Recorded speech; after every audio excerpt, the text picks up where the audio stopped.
Mahsyar tempat perhimpunan agung seluruh manusia dan jin.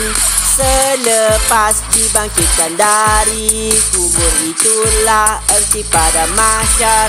Nimai kubur ialah ganjaran baik golongan yang beriman dan beramal soleh. Soal kubur ialah roh dikembalikan semula kepada jasad. Semasa disoal sebaik sahaja mayat dikebumikan, itulah soal kubur.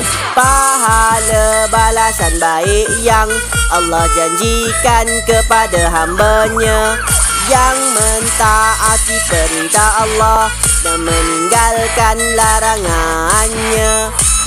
Dosa balasan buruk yang Allah janjikan kepada hambanya yang melakukan kemungkaran dan melanggar perintahnya.